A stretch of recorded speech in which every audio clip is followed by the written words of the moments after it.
Welcome back to Fantasy Football RPG, your go-to source for all things fantasy football. Join us for expert analysis, top strategies, and the latest insights to help you dominate your league. Let's level up your game and dive into the nitty-gritty. Without further ado, let's get into action.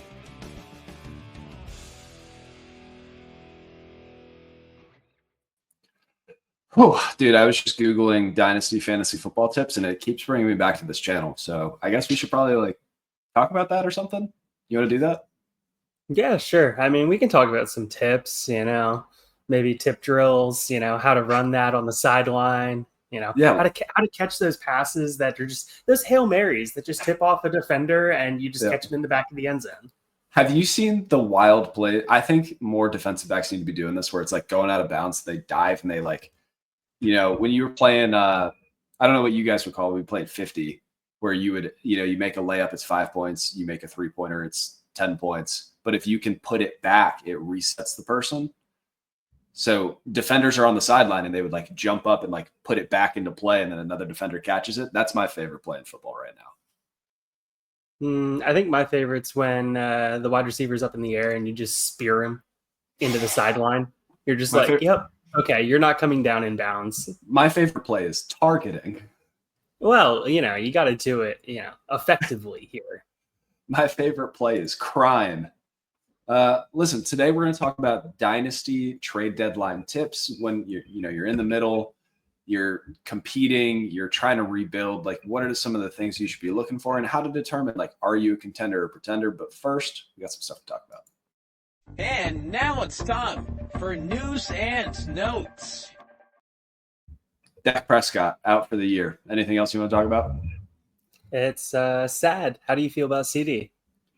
Dude, the ceiling goes down, the floor goes down, the whole offense is gross. I think this is part of my issue with Jake Ferguson's dynasty value is that he is so truly tied to when Dak plays, he's a top 12 option. If they don't keep him around or Dak gets hurt, he's not an important part of the offense. He's an important part of Dak Prescott's offense. So bad for CeeDee Lamb, bad for Jake Ferguson, good for America, probably. America's team going down. Absolutely love to see it as the Eagles fan on this podcast. And Mike is a fellow Pennsylvanian. Pennsylvania. That's what we're going with. Just absolutely love seeing the Texas fans, all of the Cowboys fans down there in Texas, just squirming. They're just so unhappy with their season, so unhappy with their owner. It's just glorious. I think this is actually forgive the way this is going to sound. This injury is good for the Dallas Cowboys. It's going to let them understand that they need a hard reset. They were 12-5 the last 3 years, and they were overperforming to reach 12-5. If you had told me this roster went 9-8, 10-7, I'd start to believe you. But the fact that they kept hitting 12-5, getting the playoffs, and then just getting their pants pulled down in the first round of playoffs, this is going to let them hit that hard reset. And it's not like New Orleans where they've kicked the can so far down the road. If they had another medium successful year, they could start getting themselves into problems. I think now Jerry Jones, the light has turned on. McCarthy needs to leave. He needs a real GM. He needs to figure out interior help on the offensive line, interior help on the defensive line, a running back with a pulse, just a couple of things that we say that they don't matter. I know I'm on my soapbox right now, but they still matter a little bit. You just need to not completely ignore them and put in me and Evan at left and right guard. Hey, I think we could get a couple holding calls against us. Maybe get away with a couple holding calls, My brother in Christ. I don't think so, but let's talk about the main stuff people want to talk about. Let's talk about Dynasty trade deadlines. All right, let's switch gears. Roll for initiative as we dive into this week's segment.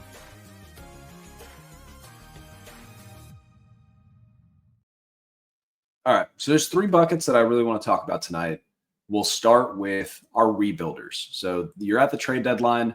You know you're not making the playoffs. You're maybe 2-8, 1-9. The writing is on the wall. Maybe you knew this going into the season. Maybe you just had a bunch of injuries that really derailed your season. Evan, what are some tips that you're looking for to give these guys? How do you feel about buying injured players, picks, selling vets, like what are some overarching guidance that you have for rebuilders? Yeah, I love nothing more than trading for some injured guys right now on a rebuilder. I'm pretty sure I had a deal where just recently where I gave up Lamar. Okay, number one quarterback in all of fantasy. All right, we got 2 first-round picks this year, probably both playoff picks. We got JJ McCarthy, we got Rashid Shaheed, and we got Rashid Rice. So you got 4 or 5 firsts and a second. Realistically, in value for Lamar. These are the type of things that you can have a chance to be able to go to that playoff roster that typically somebody going all in like that. And to be fair, this team was number 1 in points for already, had, just lost their quarterback in Dak, already had JJ McCarthy that was injured as well. Like we're talking a team that knew that their time was right now.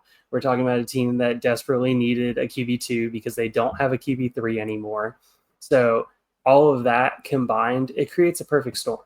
So I love going after injured players, especially players that I've seen produce at high levels that are getting discounted because they're injured. You know me, I also love picks, though. I love looking for the future. I love the flexibility that it has. And if we're talking a rebuilding team, you're probably not talking about a team that's already going to be ready to compete in 25. Having those injured players on your team, even if they come back slow next season, it only helps you for the 25 season the 25 season to be able to try and get another pick in that 26 draft to be able to really solidify that rebuild. Yep. The thing that I love about buying picks, it's like Matthew McConaughey in that movie where he was still hanging around college. He's like, man, I keep getting older. Those girls are still the same age. Like I keep selling players. Those picks keep gaining value. So as you are worried about like value insulation, trying to figure out like, is this player going to be good? Like Jameson Williams' first round pick goes from being worth like almost the moon to almost nothing to almost the moon for the first 2 weeks to getting popped for pills of some variety. Like there's just a couple of different ways that a player can ride a roller coaster. Like a pick, it's just a steady curve until you make the pick, and then it becomes a roller coaster. So big fan. Other rebuilding tips you want to get, like look at your window. So if you are like, you had a couple of rough injuries, the roster is still pretty good. You think that you can just roll it back in 2025. Like don't blow the whole thing up. Don't sell all of your pieces. It's okay to hold on to a couple of guys, maybe lose a couple of spots in your rookie draft. But if you're ready to retool and reload for 2025, like don't hit the reset button. But if things are rough, if you are looking at your roster and you're starting Justice Hill and Ty Shea Spears at running back, you were starting. I'm in a league like that. It was a gross orphan. If you're starting, Xavier Legette at wide receiver, Jalen Coker wide receiver, like a couple of guys that you're just, it's tough in these streets. Hey, Dad Bod. If you find yourself in one of those situations where it is discussing, make a goal year that you want to start competing for and make sure players fit to those timelines. So if that goal year, let's say you just realized your roster is despicable, you had these guys that you thought were going to be studs and all of a sudden the bottom has fallen out, go say like, I'm going to compete in 2026. I'm going to compete in 2027. Don't go any later than that. That's too far. Then you're just donating money to the pot. But then like guys like Derrick Henry, Alvin Kamara, Debo Samuel, maybe even. Like there's a couple of wide receivers, running backs that are not going to have value in the window that you're looking at.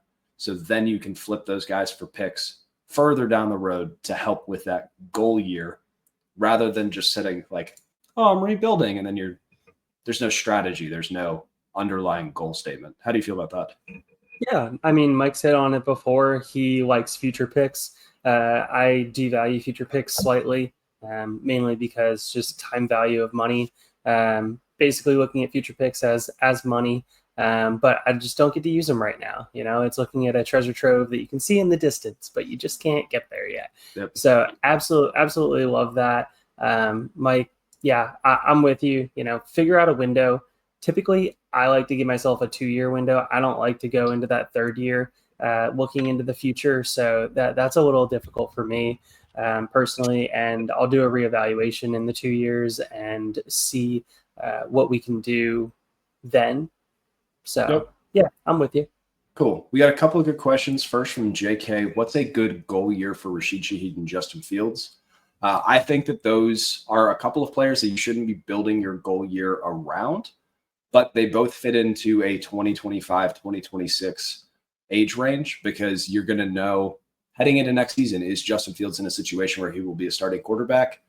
I think that he will be, just looking around the league and looking at the 2025 class. Rashid Shaheed, the breakout was real. I think he's going to come back and be a valuable part of that offense. He's going to be the wide receiver 2 for the team and a top 48-ish guy. Does that feel about right? I mean, I would hope that he's more than a top 48 guy. I mean, we've seen the spike weeks from him. And yeah, I mean, there's going to be the down weeks. He's a much better best ball target than he is in a lineup league. Yeah. Lineup league, you're definitely going to have to deal with volatility. But no, I think he should be solidified when he comes back fully healthy into a clear top 36, pushing top 30.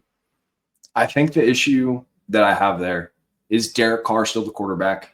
Like, in order to get out of the cap, there's a real situation where they move off of him and roll out with some combination of Jay Kaner, Spencer Rattler, or a rookie that we don't feel great about. And then the other thing, like, they don't have enough cap room to bring in another receiver, but the Saints aren't known, like, Mickey Loomis isn't known for being we'll say a smart guy. So he might just trade up and draft a receiver again because he's a goober. But also, I am legally obligated.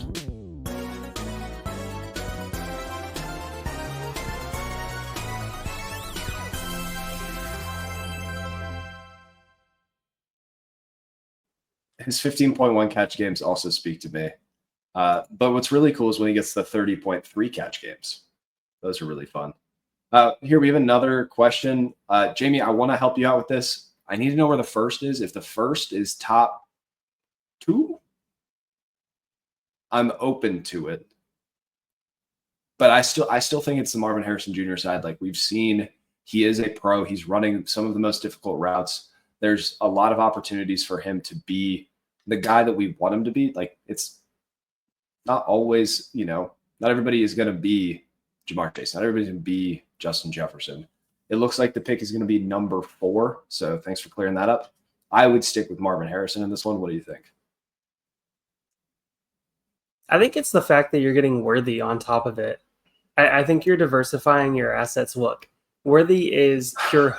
He's pure hopium at this point. I was a very big Worthy pre-draft fan, and there's some things that you want to see from a rookie receiver. I think it's moved from hopium to copium.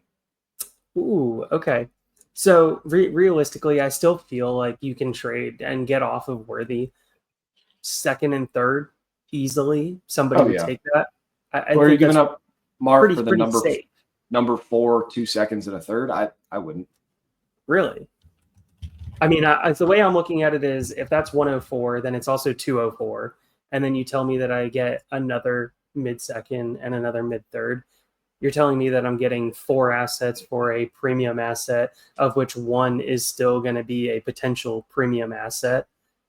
Looking at the class and knowing kind of what's there, thinking through all of that, I think we're on different sides here, Mike, because I still think 104, with the caveat of being able to use that second, either one of the seconds or even Worthy, to be able to move up if you really see a clear tier break come through the process. But I think there's going to be enough wide receivers in the process, definitely enough running backs for back end picks there. Quarterback, hopefully you don't need a quarterback, but if you're giving up Marvin Harrison Jr., you're probably looking to restock that wide receiver well. So I think we're on different sides here, Mike. I think we're on different sides. I really like what Chris said. You're drafting a Marvin Harrison Jr. type guy. It's either going to be Tet, maybe it's going to be Emeka Ibuka, maybe it's going to be Luther Burden. Like, there's a couple of guys that, like, we could be excited about in the first round next year, but, like, the value makes sense, but it just seems like you're kicking the can down the road, and, like, there's no need to move off of him unless it's an overpay, and this doesn't feel like an overpay to me. Sure, but the argument's also going to be in a rebuild. What are you trying to do? In a rebuild, you're trying to be able to get assets that can obtain a positive trend in value. So having multiple shots at that asset, Marv is pretty far up there already. Like realistically, how much vertical space does he have to move up in value? You're right. Six, 7 slots at wide receiver. He could certainly go down. I get what you're saying, but let's not beat a dead drum with this one. So he'll have plenty of good picks. So would you get Noah Brown and Najee for a second and third? Yeah, no, do that right now, 100%. Najee is probably worth a second and a third on his own, and like Noah Brown is interesting. Is he interesting? He's alive. He's on a roster. So what do you think about the injury situation, Mike, for Najee, and what do you think about the playoff schedule that everybody seems to talk about as a vaunted playoff schedule? Yes, it is a gross playoff schedule. However, the Steelers have shown that here, I'll leave it up. Their mindset is just establish the hell out of the run and then let Russ throw moonballs. It's truly like they're playing Madden and they have 4 plays that they like to call. It's more nuanced than that, but like it's you're gonna run ISO, you're on outside zone, and then you're gonna throw a deep ball on one side or a deep ball on the other. That's like the whole playbook right now. Najee is getting the majority of touches. He gives you a safe floor because of the volume that he's getting there. So he's getting a couple of targets. He's getting plenty of carries. I don't know if he's going to get Mixon for that second and third. That's actually a good point. Before you click accept on that one, I would send the second and the third for Mixon, Kamara, Henry. Pick old running backs. Like those guys are outperforming Najee, so it's unlikely they respond. But the worst they say is no, and you can just move on. Jacobs, how do you feel about Jacobs right now? I'm going to eat a little bit of crow here. He's doing much better than I thought he would this season. My whole thesis for fading Josh Jacobs going to Green Bay was that they love to run a 2-back system. They have never given one back more than 250 touches. Josh Jacobs has never had less than 250 touches and been fantasy relevant. I didn't have on my bingo card that Marshawn Lloyd, A.J. Dillon, and the rest of the Green Bay Packers offense would end up at a hospital all at the same time. So I think I have Jacobs over Najee right now, but it's probably closer than people are willing to admit because Najee had such a gross couple of years before this season. Okay. You're just looking at me. I am. I'm reading Chris's comment saying that he wouldn't trade his Apple stock for 5 penny stocks. A first-round pick isn't a penny stock. Like, hey, he's trading an Apple stock for a Disney stock and then 4 penny stocks. In early second, it isn't. All right, whatever. I'll take it to heart. Chris is a smart guy, and we love him dearly. Let's talk about. He loves his pennies. We've given plenty of rebuilding tips. Let's talk about that middle of the road team. So I'm going to jump on this first. If you are middle of the road, so we're talking somewhere between the 8 seed up to even the 4, maybe even 3 seed, I need you all to do me a favor. There's 2 things you can do.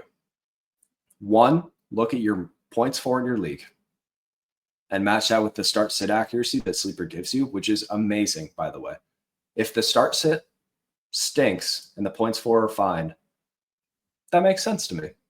You're probably competing. You're maybe a piece away. Go be a buyer. See if you can get a couple of like old crusty vets for cheap.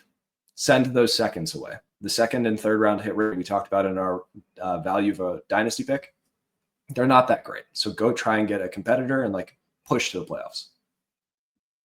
On the flip side, if you're bad and you just happen to be winning by accident, that's happening to me in RPG Bards right now. My team is atrocious. I have like 11th points for, but I'm the 4 seed right now because I keep winning by accident. I'm trying to sell anybody that I can, but like it's hard in those streets. I only have 2 good players. I don't know how I'm winning, but you need to start selling off some of those vets that aren't going to help you make that goal year. Treat yourself as if you're a rebuilding team. Don't be the guy like the Dallas Cowboys and the Pittsburgh Steelers that sells the farm to get in the playoffs every year, then gets waxed in the first round. The other thing you can do if you don't want to go by points for, send it to a friend. Send it to me or Evan. Like, we love that stuff. Follow us up, like Twitter, Discord, whatever. Like, say, hey, is this a competing team? We'll probably ask you for pictures of like the top couple of seeds, see where you're standing. But a lot of the times, like, you just need a second opinion. It's hard to be unbiased in this. Like, I send Evan teams all the time. I'm like, is this real? And normally he's like, no. And I'm like, that's fine. Sometimes I say yes, though, Mike. And I said the same thing to you. And you're like, how did you get that team? Or you're like, you're absolutely crazy. This team sucks. Yes, exactly. And that's why you need good friends. But hey, Taba, glad to have you, man. We're here to help. There's all sorts of things on the channel. So if you don't want to catch us live, like head over, catch some of the replays. But you need Dynasty tips. That's what Evan and I live for. We also do redraft stuff just because it's fun. But what do you have for middle of the road teams? And how do you feel about like max points for or just points for and asking a buddy? Yeah, no, definitely have friends that are in your corner, friends that you can trust. It comes at a great value, comes at a great cost too. You know, answering those 3 a.m. text messages from Mike, you know, saying, hey, I just got up middle of the night and got this trade offer, you know. I need you to wake up right now. Yeah, I need you to wake up and take your morning pee and get back to me here. So, yeah, you know, comes at a price. But middle of the road teams, you know, honestly, to me, any rebuilder is a points for with also a max points for that is 7 or below. So for me, middle of the road is that 6, that 5, that 4. Those teams that you're going to squeak into the back end of the playoffs. And those you really need to be careful on because those are the teams that get your dynasties in absolute just deep water because you go and you move future assets thinking that you're going to be able to compete now. You ultimately don't make the championship. So you're out of the money to be able to have the money to be able to rebuild properly. And then all of a sudden, now you're also into the league more because you paid your league dues like a good league mate for those future seasons that you traded away picks for. And now you have some assets that are on the back 9 of their career, maybe the back 3. All right. So we're talking guys that are established, guys that are hitting the end of their career. So definitely, definitely something that I have a little bit of concern with, a little bit of heartburn over. But once again, you know, we're really looking at these teams. We're saying, do I have some injured guys? Do I have a Pacheco as an example here that's coming back? Do I have a Christian McCaffrey that just came back this last week? You know, are those guys that are really going to be additions to my roster and make me better without having to trade future assets? Those are the kind of things. If I have somebody coming back that's making my team better, I'm going to be more inclined to push more chips in because I know that I'm already taking that second, third step to be able to push really to get to that. And I'm able to fill roster holes. Yeah. Being able to have players that you know when they come back, you can just plug them right back into your lineups. It's beautiful. When you have those players that they're coming back and you're like, I got to see it for a couple of weeks. And then after that, I still don't feel great about it. But like maybe like Javonte Williams for the last 800 games. Brother. But yeah, no. Great points. I think our definition of middle of the road is interesting to me. Like I think that because there's the guys that are the 7 or the 8 seed and they just think they had bad luck. Like, man, that stinks. I'm 4th in points for. But it's like, are you really winning a championship with that? Or are you just hanging out? But yeah, I mean, 4th in points for, Mike, that's not a championship caliber roster. That's what I'm saying. So you got to really evaluate and figure out, are you 1 or 2 pieces away You may be a little bit of a crazy person, Mike. I just walk into work and people see me walking into work, just speak into the air. They probably think I'm some crazy homeless person with a badge, here in Nashville, just randomly blabbering about whatever. But no, I'm having conversations with myself, trying to talk myself into these teams and being like, is this really a competitor? Well, no, not really. I have too many guys that are injured, blah, blah, blah. So definitely have those conversations with yourself and then find a good friend. Yeah. Or hit us up Twitter at FFMikeCash with a K, and Evan is at FFRPGPod. Talk about competing tips and let's get out of here a little bit early, maybe get some sleep for once. That sounds pretty sweet.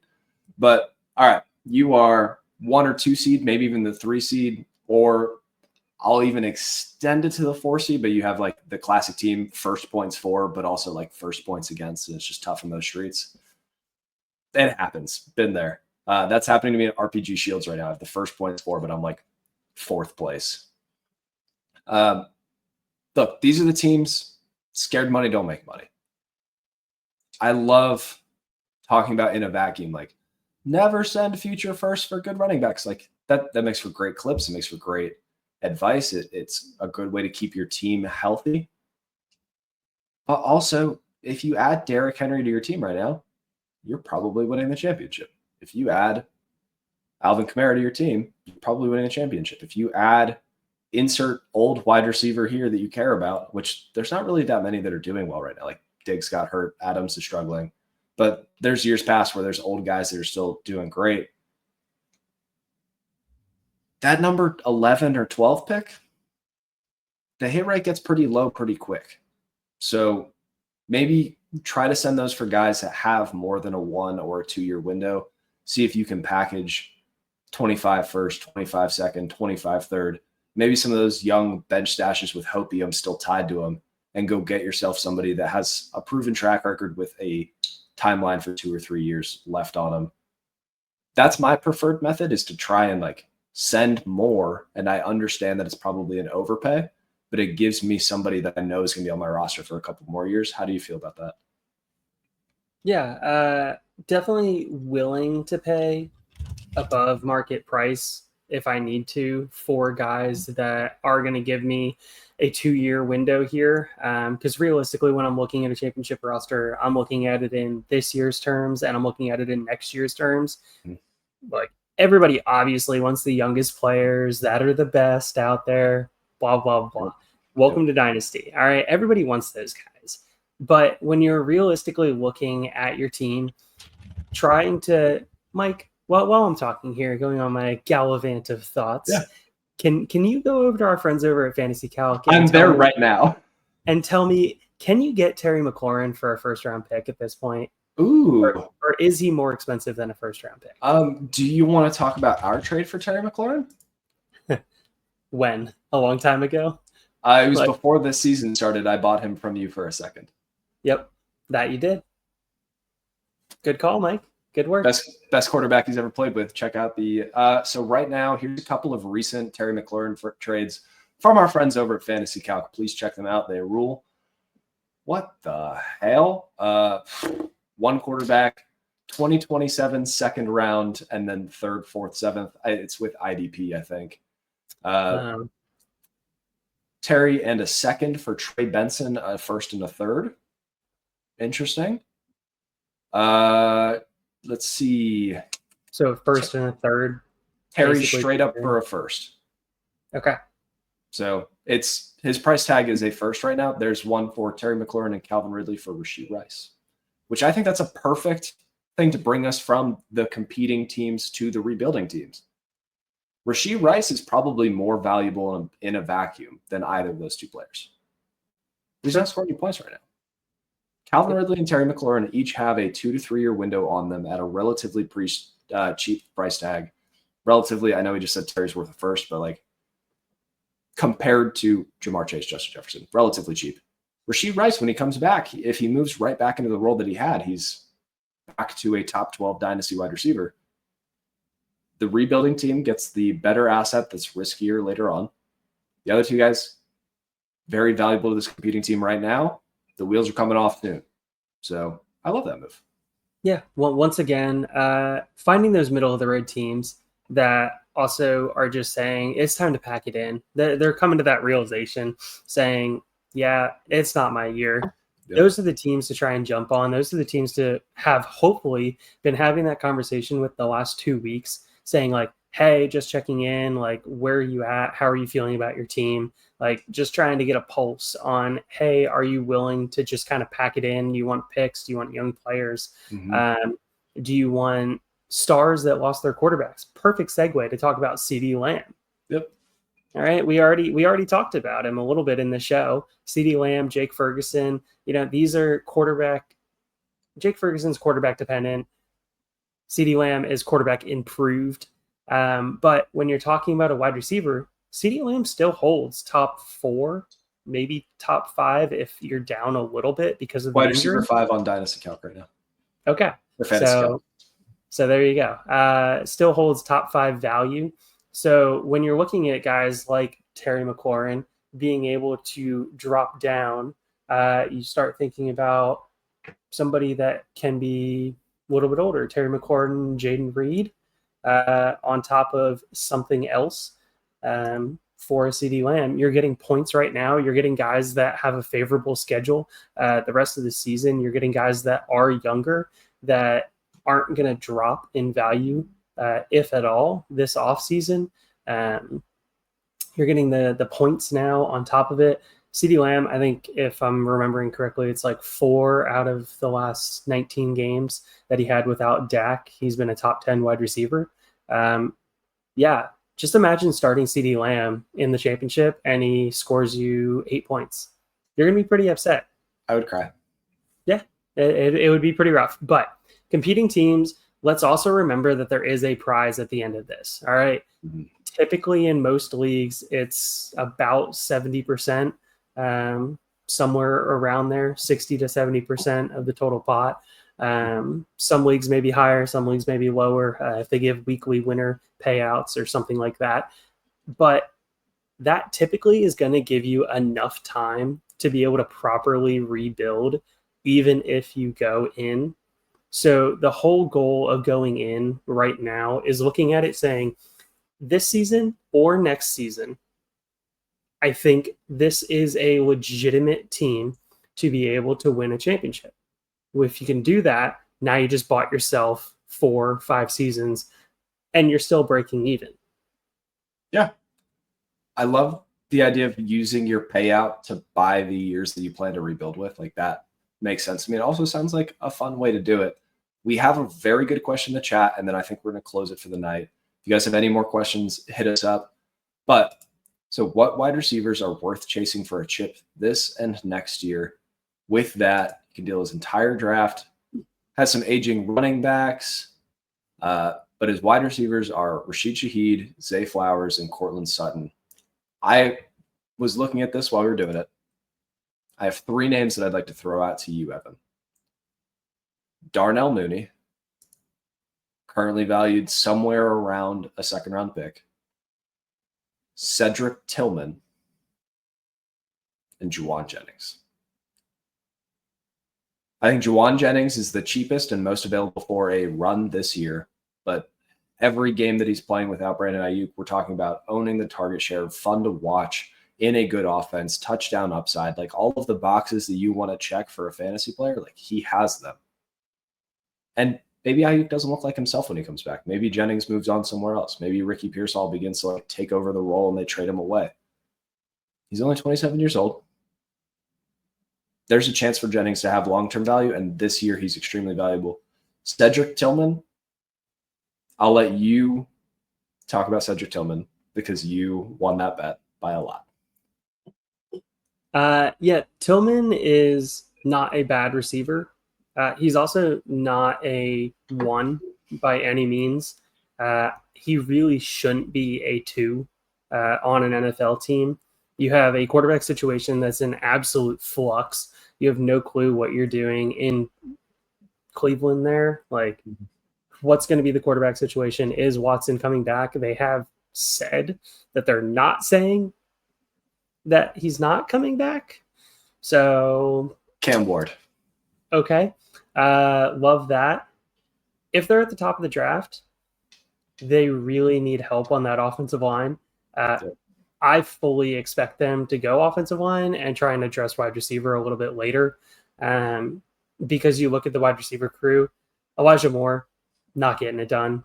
Jerry Jeudy, they're stuck with him. They paid him a lot of money for some unknown reason. Very dumb. So, Tillman, I loved Tillman back at Tennessee, but I do not think that Tillman is the type of play that is going to be viable continuing into next season any more than a wide receiver 4, wide receiver 5. But this year, I could see it. Sure, this year he's cheap, but people are also just blowing him up right now because he's been doing well, because he's been producing, because people feel like they have found money. So they're just asking for seconds. So are you going to be willing to throw a second out? I personally don't want to send a second for Cedric Tillman. Back to our value of a dynasty pick. I would offer a second and ask for Tillman and a third back. Sure. You're not getting that. Well, I shouldn't say not in a vacuum.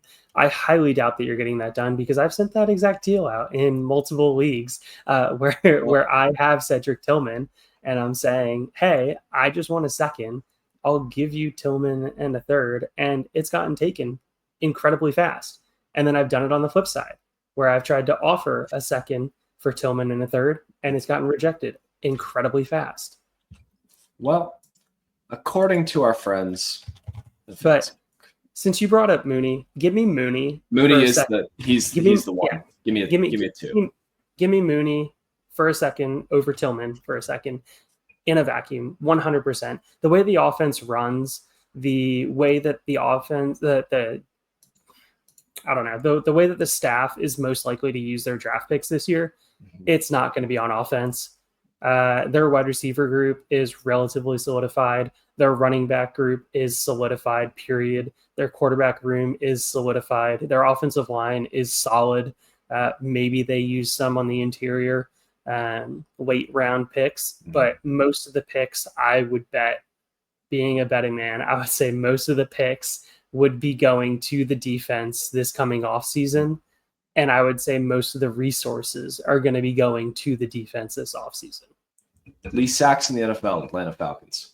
So it sounds like we agree on Mooney for this year, next year, and like maybe even a little bit longer. Like Mooney, good football player. Big fan of him. Tillman and Jennings. Jennings is a more locked and loaded role for this year. Tillman is maybe he's this year and next year. Maybe he's only a flash in the pan for those 3 weeks. Can I bring up Josh Downs? Dude, the Downs hype is real. Like you're gonna have to pay for Josh Downs. But it's not a first yet. It is a first. I've seen Downs for Olave with Olave adding to their side. The Downs hype is here. People have caught on. He's good at football. All right. Maybe I'm just slightly behind that train then. Yeah. Because I've definitely been feeling like you can get him for a second and a third. Offer a second and a third for Downs. If it doesn't get accepted, offer a second for Mooney. If it doesn't get accepted, offer a second for Tillman and a third back, or a second for Jennings and get a third back. Look at that. Actionable information. Be sure to like and subscribe. What are we doing here? Oh, man.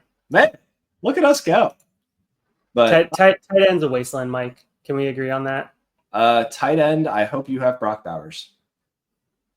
Hey, don't forget about my man, Cade Otton. My snap king. Well, it's been a fun show. Love you all dearly. Thank you very much for listening. Evan, we're not going to talk about tight ends. Listen, if you want to talk about tight ends, find us on Twitter at FFMikeCashWithK, at FFRPGPod. Join our free Discord. Hang out with us. Comment on the YouTube videos. Comment on Spotify. Send it to your mom. But most importantly, just know we love you. And Evan, I love you. Have a good night, everybody. Love you, Mike. Bye. Thanks for listening to another episode of the Fantasy Football RPG Podcast. You can find us on Twitter at FFRPGPod and at FFMikeCash with a K. Don't let the goblins get you. We'll see you next week.